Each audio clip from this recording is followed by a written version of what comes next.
I'm now streaming studio with LPD's Jared Minary for another edition of Crime Stoppers. Jared, before we dive into everything, I gotta ask you, how was Whodunit? It was awesome. Yeah? It really was. Everybody seemed to have a great time. We were totally sold out. Good. I hate to always say this, but I feel like it went without a hitch. It's good. We had no negative comments. We raised a bunch of money for Crime Stoppers. It was just a positive thing all the way around. Everybody seemed to have a great time. I should also point out this is my stress remote. I am not Madison Pitch, who regularly hosts this segment, but Madison Pitch did go to Whodunit, and she did not solve the crime. She did not?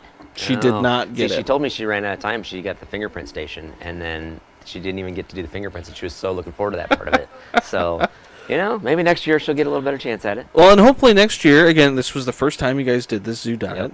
Hopefully next year it's even bigger and better, and maybe more people can go. We can raise more money and have more fun. That's the hope. The first year was the kind of like, let's get our feet wet, let's see how this goes, and then maybe next year we'll grow it a little bit more. And the zoo seemed to really like it. They all their staff. It was kind of the buzz of the zoo for about a week there, and so we're hoping that maybe this will become a bigger event for Lincoln. Yeah, awesome, absolutely. Again, the zoo always puts on good events, and again, have a little mystery of the who stole the peacock. Yep. So it's always a good time. Well, that's good to hear. All right, so diving into what we have today. Yes. Last week, again, if you watched, we had Lancaster County Sheriffs. We did Lancaster Lookout.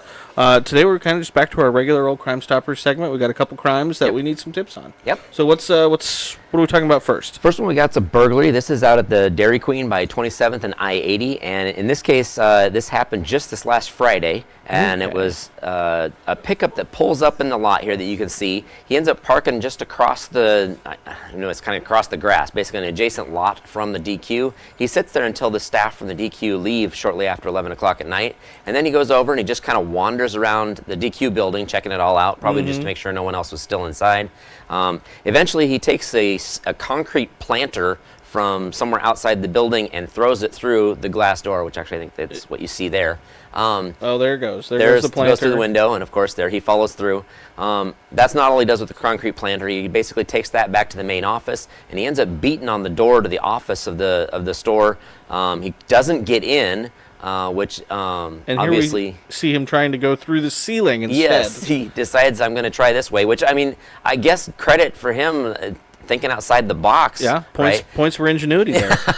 But luckily he doesn't get in, doesn't get anything. It was kind of a bust for him, just like it was a bust to their door. We're hoping to hopefully get some good tips on maybe that pickup truck that he arrived in. Maybe some information on him. Unfortunately, the video just of him isn't that great. He's basically wearing this sweatshirt and a mask. But what does kind of stick out in this, you can see that he's got some black shoes that are very glossy. So obviously some kind of specific tennis shoes. And you may be able to hopefully recognize that, plus the truck. Maybe you know who that might be. He did a good job of concealing himself, but there's always little things like this that just might give us a good little key into It almost who he looks is. like it's like covered in duct tape or something. Yeah, it does. But I've also seen some of those sports shoes that have that really high gloss.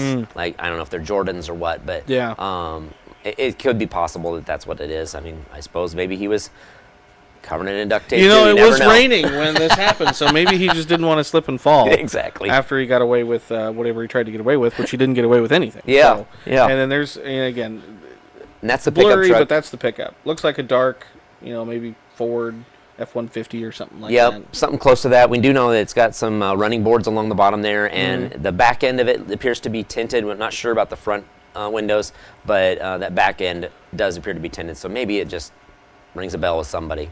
And so he would just be looking at a straight burglary charge here? This would be a burglary charge all the way. Okay. And so, again, Madison always asks it so well, but Jared, can you tell me, how do we know, if you know something, how do we know that your tips remain anonymous, and what's the best way to leave a tip? Right. So basically with Crime Stoppers, that's the only way you can remain anonymous. It's also the only way you can get a reward. If you call the police department, you're not going to get that, but you can talk to an officer if you're just willing to testify for us. That's awesome. Basically call that number 441-6000 to talk to a police officer. But again, if you want to be anonymous or you want to be eligible for a reward, you do have to call Crime Stoppers or contact them. The first way is that phone number, 475-3600. You can go on the website where we have an online form you can fill out for this case and many other cases, and that's at LincolnCrimeStoppers.com. And finally, if you want to put the app on your phone, you can download the P3 app, and that will allow you to basically have a little bit of a conversation with us as well, which is kind of nice. You stay anonymous, but we can still ask a couple of questions. And is that P3 app, I don't know if we've ever really talked about this on the segment, is that P3 app just something like, well, let me get us back on screen here. See, this is why we should have Madison here, because she knows what she's doing. Is that P3 app something like, if you hear something in the middle of the night, you can just pop on that P3 app and maybe send you guys a message? Or is that a good tool for that, or is that something that's called the non-emergency number? I don't know if you hear a noise in the middle of the night and you're worried about it, that's probably maybe more of like you're looking for emergency response at that moment. Okay. Really, the P3 app is just for Crime Stoppers. So we do have stuff where it's like, hey, I know this person has a warrant and they're at this bar tonight. You do want an immediate response, hopefully, and we do have people in our dispatch centers for the call taking at Crime Stoppers, and they will contact the police department right away and say, hey, we had this tip come in, there's somebody at this bar, you can see if you can get an officer over there. So they do try to expedite a tip if it's time sensitive, but I wouldn't necessarily be like calling in your emergencies to Crime Stoppers. That's not really the place for it. That's not the time or place. Okay, all right. So crime number 2 we're talking about today, we got some folks passing some counterfeit bills. Yes. So we had about $1,000 that rolled through the Walmart on North 27th Street back on Sunday, August 20th. Looking back through the surveillance video, they were able to find this black male that you see here and another black female you'll see here shortly. And basically what they did was they purchased a whole bunch of stuff with about 10 counterfeit $100 bills. So that equals your $1,000 if you're any good at math, which I'm not. So basically what they're doing is they would buy several larger items and then usually like a smaller item as well. So in this case, he's buying a 3 10-inch portable DVD players, and then he adds in a king-size candy bar. And then she does kind of a similar thing where she buys 2 box sets of Gunsmoke on DVD and a box of Lipton tea. To me, it's kind of an interesting what they selected. I mean, it is. First of all, DVDs nowadays, I'm kind of surprised. That should have been a red flag anyway. Someone's buying DVDs. But then, how many people need 2 sets of Gunsmoke? I kind of was like impressed by that actually. Like, and then you need 3 DVD players to play that. They like Gunsmoke. They wanted to have multiple editions of Gunsmoke going on at once between the 3 DVD players. That is interesting. And again, so they were able to get change for their big bills. Yes. So they ended up not only stealing the merchandise from Walmart, but also some cash. And that's probably the intent here as well, is to get some extra cash out of it. And that might be why they're actually buying this one small item. Well, I know a lot of times when you see like a quick change, what people will do is they're going to walk up with big bills and small items. And so they may just buy like a soda, but they're going to spend a $100 bill on it. And then they'll quickly try to confuse the clerk by changing money back and forth, because they'll start to give them change for the $99 or whatever. And then all of a sudden they're like, oh, you know what? Let me keep the $100 bill. I'll just give you this $20 bill. And then they start passing money back and forth. So I don't know if this somehow is part of the scheme that they were doing. Maybe it was also that they could do a quick change if it didn't work out. I'm really not sure what the deal was, but it's kind of I found that really interesting in this case, what they were actually purchasing with that money. And then of course, if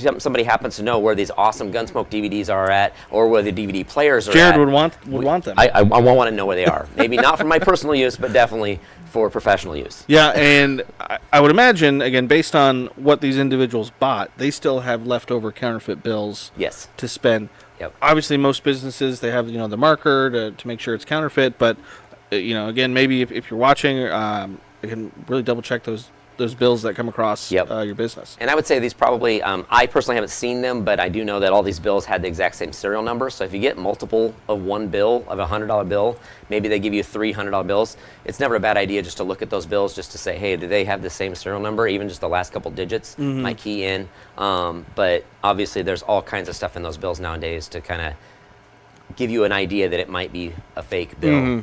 And in this case, the clerks did take it, but they quickly found out later that those were counterfeit. For counterfeit. Because again, I used to work at a bank, so I'd mark those bills.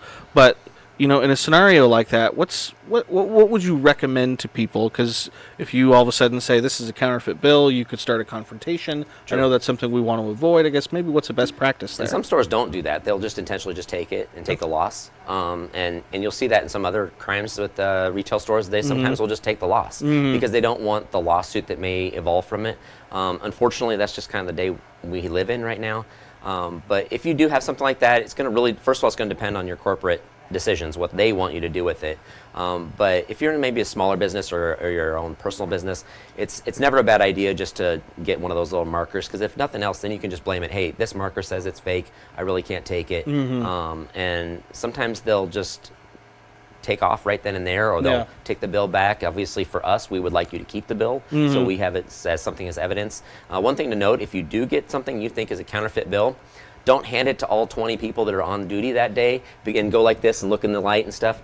Try to conceal that bill as quickly as possible, because there may be a chance we can get some DNA or fingerprints off it in the end. And if you hand it to everybody else, we're not even going to try at that point, because it's just been too contaminated. Yeah, that makes sense.